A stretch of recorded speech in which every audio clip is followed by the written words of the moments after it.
देखते हो जब छोटे बच्चे पैदा होते हैं, उनकी सरलता, उनका सौंदर्य, उनकी सौम्यता, उनका प्रसाद, यह कहाँ से आया? ये भी बूढ़े थे, मर गए, फिर पुनर्जीवित हुए हैं। धर्म जीते जी मरने की और पुनर्जीवित होने की कला है। इसलिए गुरु को हमने तीनों नाम दिए, ब्रह्मा, विष्णु, महेश। ब्रह्मा का अर्थ है जो बनाए, विष्णु का अर्थ है जो संभाले, महेश का अर्थ है जो मिटाए। सद्गुरु वही है जो तीनों कलाएं जानता हो। तुम तो उन गुरुओं को खोजते हो जो तुम्हें मिटाए ना, जो तुम्हें संवारे। मगर जिसे मिटाना नहीं आता वह क्या खाक संवारेगा? बिना मिटाए इस जीवन में कुछ निर्मित होता है? तुम तो उन गुरुओं के पास जाते हो जो तुम्हें सांत्वना दे, सांत्वना यानी संभाले, तुम्हारी मलहम पट्टी करे, तुम्हें इस तरह के विश्वास दे जिससे तुम्हारे भय कम हो जाएं, चिंताएं कम हो जाएं। ये सद्गुरु नहीं है। सद्गुरु तो वह है जो तुम्हें नया जन्म दे, लेकिन नया जन्म तो कभी संभव है जब तुम्हें गुरु पहले मारे, मिटाए, तोड़े। एक बहुत प्राचीन सूत्र है, आचार्यो मृत्यु। वह जो आचार्य है, वह जो गुरु है, वह मृत्यु है। जिसने भी कहा होगा, जानकर कहा होगा, जीकर कहा होगा। पृथ्वी के किसी और कोने में किसी ने भी गुरु को मृत्यु नहीं कहा है। हमने गुरु को मृत्यु कहा है, मृत्यु को गुरु कहा। नचिकेता की मैं तुमसे कहानी कह रहा था। जब उसने पिता से कहा कि क्या इन मुर्दा गौवों को तुम दे रहे हो, उसे साफ दिखाई पड़ने लगा कि यह मजाक हो रहा है, इसको दान कहा जा रहा है। और मूढ़ पुरोहित बड़ी प्रशंसा और स्तुति कर रहे हैं कि उसके पिता की, आह महादानी हो तुम, महादाता हो। तुम जैसा दाता कब हुआ, कब होगा? अरे सदियों में ऐसा आदमी होता है और दे रहा है मरी मराए गाँवों। बच्चे तो जल्दी पहचान लेते हैं, उनमें अभी कोई चालबाजी नहीं है। आंख साफ सुथरी होती है, धुआं नहीं है अभी न विचारों का धुआं है, न धारणाओं का धुआं है। न अभी हिंदू है, न मुसलमान है, न ईसाई है। अभी उपद्रव कुछ हुआ नहीं, अभी तो स्लेट कोरी है, इसलिए साफ उन्हें दिखाई पड़ता है। एक बच्चा अपने चाचा के घर जाता है। चाचा के घर रहता था। चाचा उसे खाना ना दे या इतना कम दे कि बस किसी तरह जी रहा था। फटे पुराने कपड़े पहनाए, खरीद लाए पुराने चोर बाजार से। पैजामे की टांगे लंबी, कोट के हाथ छोटे, टोपी ऐसी कि जिसने खोपड़ी पे बिठा दो वही सरदार हो जाए। खोपड़ी बिल्कुल बंद ही कर दी। यहाँ कसकर साफा बांधने से ही तो आदमी सरदार होता है, नहीं तो कोई हो सकता है। ऐसा कसकर बांधते हैं कि भीतर कुछ बचता ही नहीं। फिर तो बच्चा तो बड़ी तकलीफ में था, लेकिन अब करे क्या? बाप मर गया, माँ मर गई, चाचा के पास चाचा के पल्ले पड़ गया। एक दिन दोनों बैठे थे। यह गरीब बच्चा भी बैठा था और चाचा भी अखबार पढ़ रहे थे और हुक्का गुड़गुड़ा रहे थे। तभी एक बिल्कुल मुर्दा कुत्ता, बिल्कुल मुर्दार, खास्ता खखारता, खुजली खुजली शरीर, बिल्कुल हड्डी हड्डी घर में घुस आया। चाचा ने कहा कि अरे भगा इसको, यह मुर्दार कुत्ता यहाँ कहाँ से आ गया? हड्डी हड्डी हो रहा है।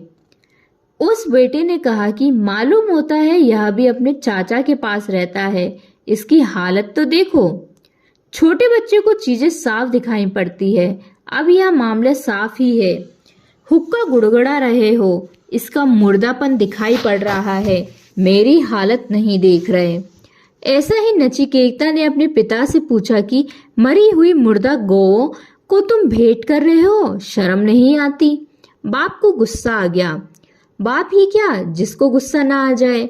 उसने कहा तू चुप रहे, नहीं तो तुझको भी भेंट कर दूंगा। तो बेटे को तो बड़ा आनंद आया। बेटे ने सोचा यह बड़े मजे की बात है। उसको तो मन में बड़ा कौतूहल जगा, जिज्ञासा जगी कि उसको भेंट करेगा। सो वह पूछने लगा बार बार कि अब फिर कब भेंट करिएगा? अब तो महोत्सव भी समाप्त हुआ जा रहा है, मुझको कब भेंट करिएगा? मुझको किसको भेंट करिएगा?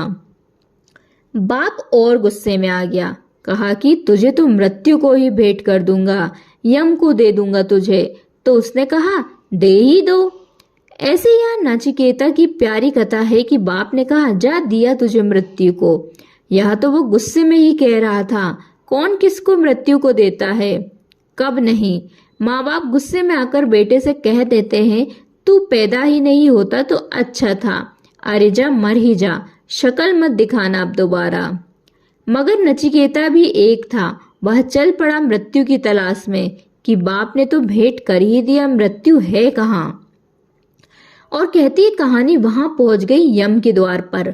यम बाहर गए थे, फुर्सत कहाँ उनको, इतने लोग मरते रहते हैं, जगह जगह अटके हैं अस्पतालों में, तरह तरह की तरकीबें कर रहे हैं, मरने की जीने की भागते फिरते हैं। पुराने जमाने में तो भैंसों पर ही चलते थे, अब लेकिन हवाई जहाज में जाते होंगे, क्योंकि अब तो भैंसों पर जाओगे तो कहाँ पूरा कर पाओगे, एक को ढोकर पहुंचोगे तब तक लाख यहाँ मर जाएंगे। वह पुरानी बात, भैंसे पर चलते थे, अब नहीं, अब चलते भी होंगे। अगर तुमको काला ही रंग पसंद हो और भैंस ही जैसा तो रेलगाड़ी समझो, और नई ढंग की रेलगाड़ी नहीं, वही पुराने कोयले से चलने वाली। उसका इंजन लगता भी यमदूत जैसा था, एकदम छाती दहलाता हुआ आता। पहली बार तो जब रेलगाड़ी चली तो इंग्लैंड में कोई भी सवार होने के राजी नहा था कि लोगों ने अफवाह उड़ा दी थी यह शैतान की इजाद है, इसकी शकल ही देख लो। और लोग शकल देखकर भाग गए कि अरे बिल्कुल सच कह रहे हैं, कोई आदमी ऐसी चीज इजाद करे जिसकी शक्ल तो देखो पहले। और पादरियों ने यह अफवाह उड़ा दी कि जो इसमें बैठेगा वह समझ ले कि गया, क्योंकि यह चलेगी तो फिर रुकेगी नहीं। कोई बैठने को राजी ना था। पहली दफे जो लोग रेल में बैठे थे कुल 20-25 आदमी। रेल थी 300 आदमियों को बिठाने वाली, और 20-25 को भी जबरदस्ती बिठाया गया था। कुछ तो इसमें अपराधी थे जिनको मजिस्ट्रेटों ने कहा कि जाओ रेल में बैठो, तुमको सजा नहीं होगी। उन्होंने कहा चलो मरना ही है, जेल में मरे कि इसमें मरे, यात्रा भी हो जाएगी, चलो देखें। कुछ ऐसे थे जिनको देश निकाला दिया जाने वाला था, उनसे कहा कि तुम बैठ जाओ रेलगाड़ी में तो देश निकाला नहीं दिया जाएगा। मतलब प्रयोग करके देखना था कि होता क्या है। और कुछ हिम्मतवर लोग थे, मगर उनने भी पैसा लिया था बैठने का कि भाई अपनी जान जोखम में डाल रहे हैं, अगर हम मर जाएं या रेलगाड़ी ना रुके तो हमारे पत्नी बच्चों को कौन देखभाल करेगा। तो उनको गारंटी लिखकर दी गई थी कि उसकी देखभाल की फिक्र सरकार की होगी। तब कहीं 20-25 आदमी रेलगाड़ी में चले और उनके घर वाले उन्हें विदा करने आए थे, तो बिल्कुल आखिरी विदा दे गए थे कि भैया अब जा ही रहे हो, अब क्या मिलना होगा। आपके बिछड़े पता नहीं कब मिले, जैसे किताबों में सूखे हुए गुलाब मिले, पता नहीं कब, अब यहाँ कब घटना घटेगी कुछ कहा नहीं जा सकता। आखिरी नमस्कार करके चले गए थे। रो रही थी पत्नियां, बच्चे रो रहे थे, मगर क्या ही करें। और रेलगाड़ी जिस गांव से निकली उस गांव से लोग भाग गए कि रेलगाड़ी जा रही है। वह मुश्किल जब रेलगाड़ी रुक गई तब लोगों को भरोसा आया कि अरे नहीं, यहाँ रुकना भी जानती है। यमदूत 3 दिन बाद लौटे, भैंसे की यात्रा और ढोते फिरते रहे होंगे। यम की पत्नी ने बहुत समझाया नचिकेता को कि बेटा तू भोजन तो कर ले। उसने कहा कि मैं भोजन नहीं करूंगा जब तक यम से मेरा मिलना ना हो जाए, मैं ऐसा भूखा ही बैठा रहूंगा। वह बैठा ही रहा, वह पहला सत्याग्रही था। यमदूत थके हुए आए, भैंस से उतरे, देखो यह लड़का बिल्कुल सूखा जा रहा है 3 दिन से। कहा तुझे क्या हुआ बेटा? कहा मेरे बाप ने कहा कि मौत को देता हूँ, तो मैं अपनी बहुत तलाश करके यहाँ पहुंचा हूँ।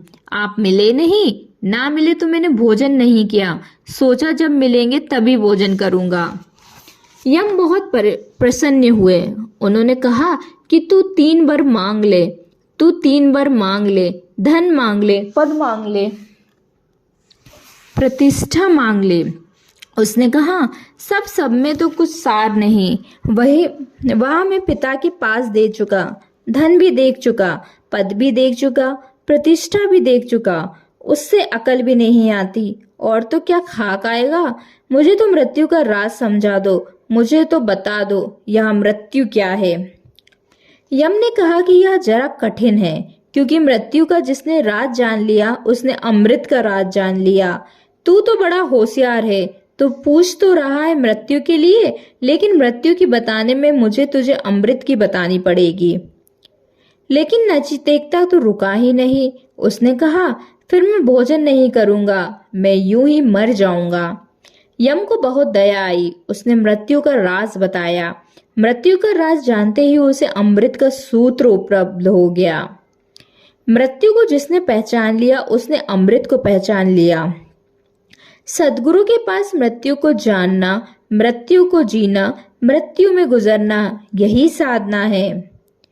हमने ये तीनों रूप सद्गुरु को दिए। वह बनाता है, वह संभालता है, वह मिटाता है।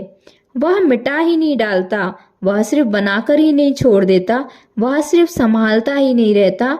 इसलिए तो सद्गुरु के पास तो सिर्फ हिम्मतवर लोग ही जा सकते हैं, जिनके मरने की तैयारी हो, जो मिटने को राजी हो।